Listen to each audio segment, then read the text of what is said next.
దయచేసి నేను రైతులతో సహా ప్రజానీకం అంతటి కూడా విజ్ఞప్తి చేస్తున్నా, ఈ పనికిమాలిన చెత్త కేసులో ప్రభుత్వమే ఇరుక్కున్నది.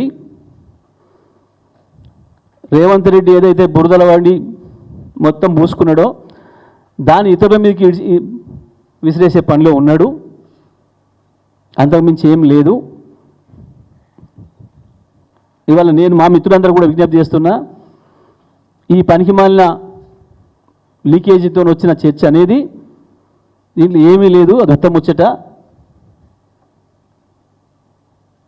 బాండ్స్, ఎలక్ట్రల్ బాండ్స్ అనేవి తప్పకుండా చట్టం ప్రకారమే తీసుకున్నాయి. ఆ కంపెనీ అన్ని పార్టీలకు ఇచ్చింది. కాంగ్రెస్ కూడా 25 కోట్లు ఇచ్చినట్టు మాకు కూడా సమాచారం ఉంది.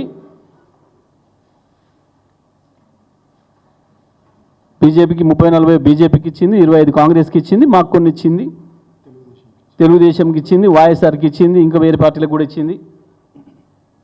ఇదొకటే కాదు, ఇట్లా చాలా కంపెనీలు చాలా పార్టీలకు ఇచ్చినాయి. అది చట్టమే చేసింది కేంద్రం సాఫ్గా. ఇందులో ఏం దాపరికాలు లేవు, వేరే లేవు. ఇది చర్చనే కాదు, ఇయ్యాలేందో కొత్తగా ఏజెంట్ 007 రేవంత్ రెడ్డి కనిపెట్టింది ఏం కాదు.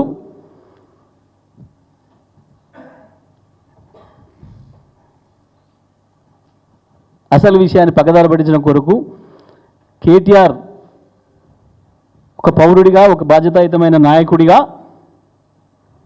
తన పాత్రను ఇవాళ బ్రహ్మాండంగా నిర్వహించిండు.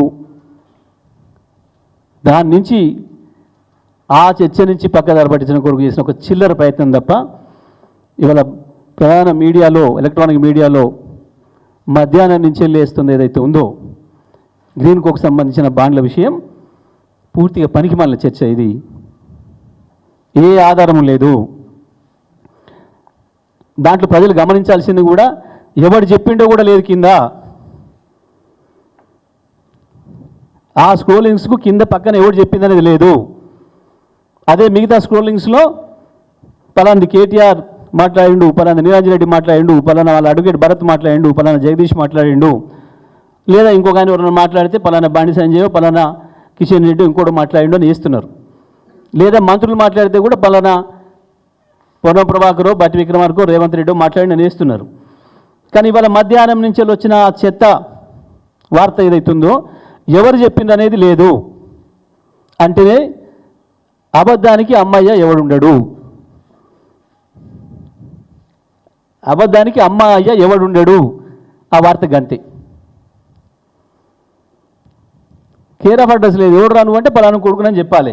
ఆ వార్తకు అమ్మవడో అయ్యేవాడో లేదు. దాని అర్థం అబద్ధము అని.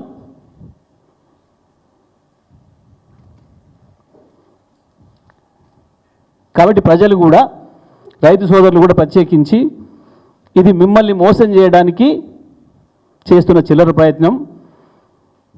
ఇందులో కేటీఆర్కో, టీఆర్ఎస్ పార్టీకో, ఇంకోరికో ఏం భయమయ్యేది లేదు.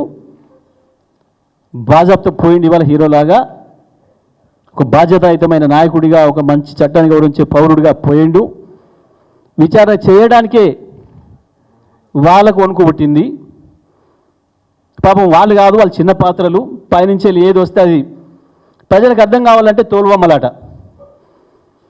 మన చిన్నప్పుడు ఊర్లలో తోలుబొమ్మలాట అనేది ఉండేది, మీ అందరూ కూడా గుర్తుంటుంది. పెద్ద రైతులందరూ కూడా 50 ఏళ్ళని పైబడ్డోళ్ళకి బయటికి ఇట్లా ఆట ఆడిపించేది కనబడుతుంది, వెనక ఉండి మనుషులు ఆడిపించేది.